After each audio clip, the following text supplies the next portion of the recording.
It was a quiet morning outside the Capitol, the air heavy not just with gray clouds threatening rain, but with a sense that something big was about to unfold. Two major figures, Donald Trump and Rand Paul, were on a collision course in a showdown that would soon have the whole nation talking. This is a story about a flashy military parade, a group of frustrated veterans, and a moment that could reshape how people view these two leaders.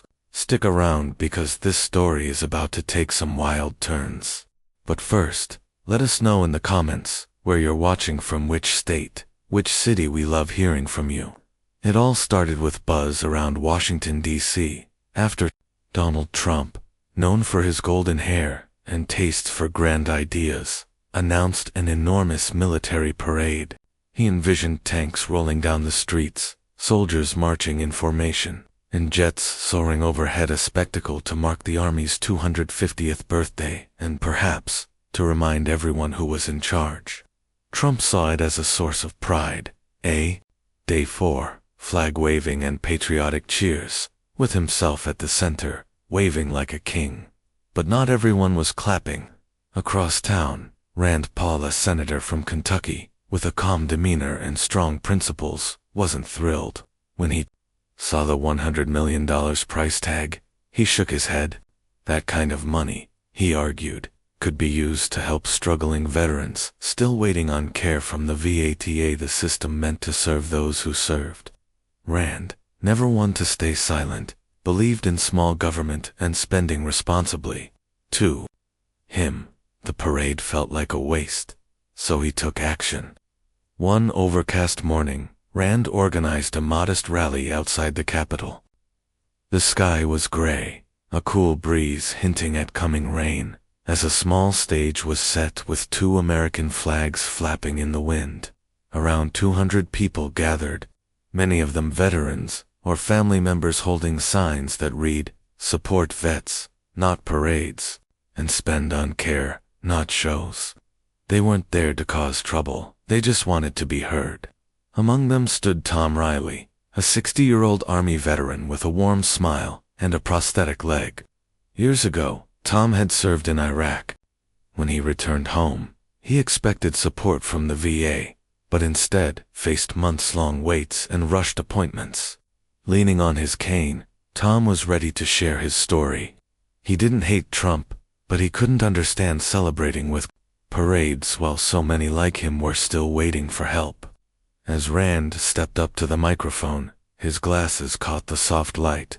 Dressed in a simple suit, he spoke in a steady, sincere voice. "Folks, we've got soldiers who gave everything for this country and now they're struggling," he said. "Spending $100 million on a parade when we could fix that. It just doesn't add up."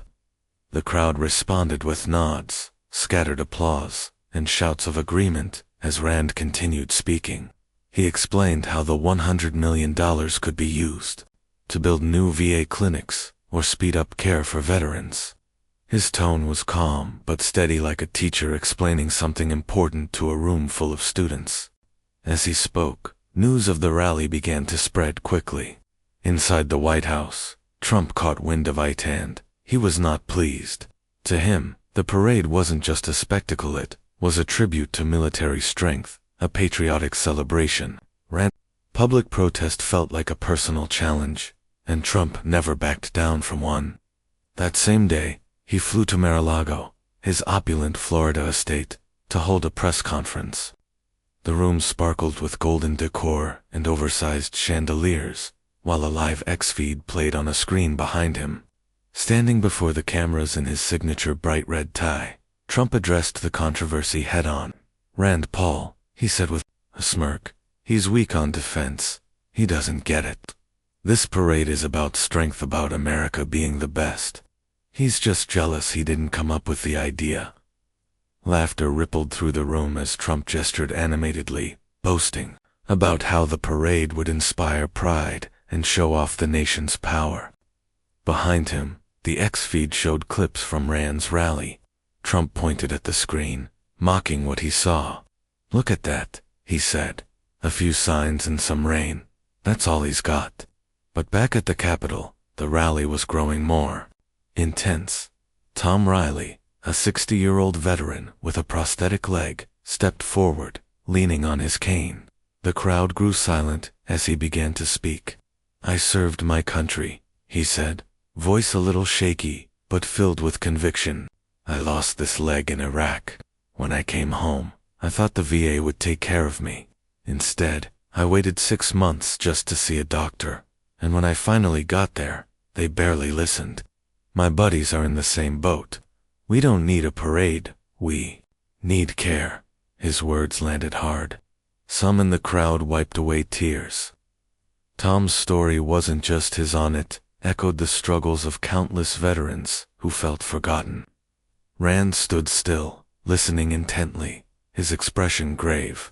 Then, moved by the moment, he stepped back to the mic, setting aside his planned remarks. "Tom's right," he said firmly. "We've got heroes like him waiting for help, and we're talking about tanks in the streets. That's not what America is about." He pointed to Tom, then to the flags behind him. "Let's use that $100 million to fix the VA to honor our veterans the right way." The crowd erupted in cheers.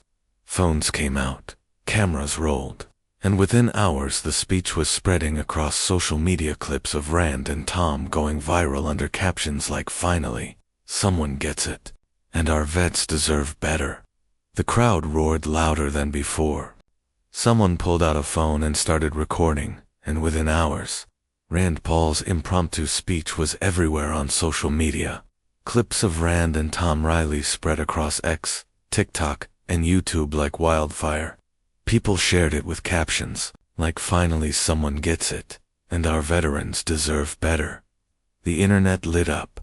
Some viewers agreed with Rand, saying the money should go toward veterans' care. Others sided with Trump, arguing the parade would inspire patriotism, create jobs, and showcase American strength. The debate reached cable news channels, coffee shops, even family dinner tables. Public opinion began to shift, with new polls showing growing skepticism about the parade's cost. Meanwhile, at Mar-a-Lago, Trump watched the viral clips from a gold-trimmed room.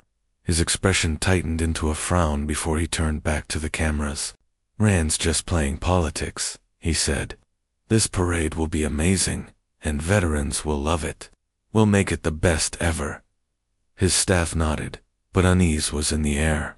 The X feed behind him kept playing Rand's rally, and the comments were divided, some praising Trump's vision, others echoing Rand's concerns. Back in D.C., the rally wound down as rain began to fall, light at first, then steadier. Attendees packed up their signs, but the energy lingered. Tom stepped forward and shook Rand's hand. "You gave us a voice," he said.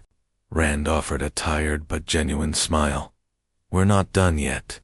The two walked off together as the rain came down harder, the crowd slowly dispersing. The next morning, the rain had stopped, leaving the Capitol's streets slick and shining. Online, the video of Rand and Tom was still going strong, millions of views, thousands of comments. The nation was clearly divided, some cheering Rand for putting veterans first, others rallying behind Trump's vision of strength through spectacle. Inside his office, Rand sat at his desk surrounded by papers, his usual glasses perched on his nose, looking more like a professor than a senator. His phone buzzed. Non-stop. Supporters, veterans, and critics alike were reaching out. Some messages were thankful, others were furious. He rubbed his temples, knowing the battle was far from over. The parade was still happening, and Trump wasn't backing down. At Mar-a-Lago, the once bustling ballroom was quiet, though the chandeliers still sparkled overhead. Trump sat in a large chair, scrolling through his phone, face reddening at the backlash. "Ridiculous," he muttered, tossing the phone onto a gold-trimmed table. Summoning his advisors, a handful of men in dark suits entered. "We need to make this parade bigger," Trump said sharply. "Show them it's worth every penny." They nodded and scribbled notes, but one advisor, a quiet man named Mark, looked uneasy. He'd worked with Trump for years, and recognized the signs this might be going too far. Back in D.C., Rand got an unexpected visit. Tom Riley returned, cane in hand, his prosthetic leg tapping softly on the floor. He carried a worn notebook. "Senator," Tom said, settling into a chair, "I've been talking to other vets. They want to join us, but we need a plan." Rand leaned in, intrigued. "Tell me more." Tom opened the notebook, its pages filled with names and stories, vets who had waited years for VA care, some who had lost homes because of it. "If we can get them to speak," Tom said, "maybe this country will finally start listening." Tom's suggestion sparked something in Rand, and he decided to organize another small event, this time inviting a few veterans to share their personal stories. He chose the same spot near the Capitol, set up the familiar stage with flapping American flags, and watched as the crowd grew to around 300 people. There were more signs now, and a few local news cameras had shown up to cover it. The sky was clear, but the mood was tense. Trump's team had caught wind of the event and wasn't happy. At Mar-a-Lago, Trump watched the live feed on a massive screen. He saw veteran after veteran step forward, including Linda, a 50-year-old former Army nurse who had waited 8 months for a surgery. Her voice was soft but unshakable. "I patched up soldiers in the field," she said. "Now I can't even get a doctor to look at my back. That $100 million could change that."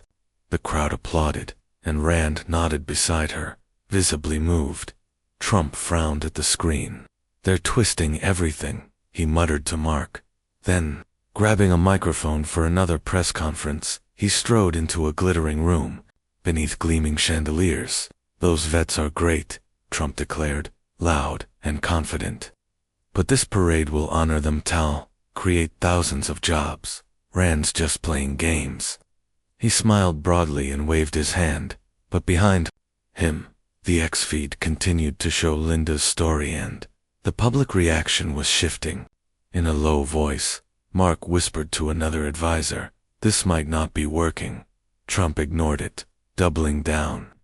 "We're making America strong again," he shouted. Back at the rally, Rand took the stage again, unplanned, but clearly stirred by Linda's words. "Look at Linda," he said, pointing to her. "She's served this country. Now, she's waiting in pain. That money could build clinics, hire doctors. Let's honor our vets with action, not just a show." The crowd erupted in cheers, phones raised high, recording every word. The video spread like wildfire faster than before, and soon people were flooding lawmakers' offices with calls, urging them to redirect parade funds to the VA. Trump saw the numbers and was furious. He fired off a post on X, typing quickly, "Rand Paul is weak. Parade will be huge. Vets will love it. Fake news pushing lies."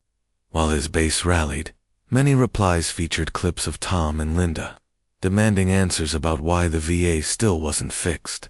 The debate ignited across the country. Late-night news panels argued into the evening, some defending Trump, claiming the parade would spark economic growth. Others showing photos of struggling veterans and siding with Rand. Not long after, Rand and Tom met again in a small coffee shop near the Capitol. The smell of fresh brew filled the air as they sat at a worn table. Tom, tired but hopeful, sipped his coffee. "People are listening," he said. "But Trump hasn't backed down." Rand stirred his drink slowly. "We need to keep pushing," he replied. "Maybe we can talk to him." Tom raised an eyebrow. "You think he'd listen?" Rand shrugged. "Worth a try." The next day, Rand called the White House. After some back and forth, he reached Mark.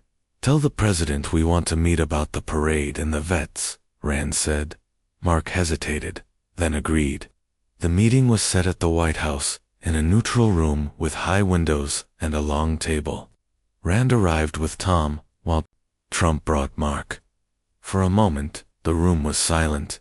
The tick of a wall clocked the only sound. Trump leaned back, arms crossed.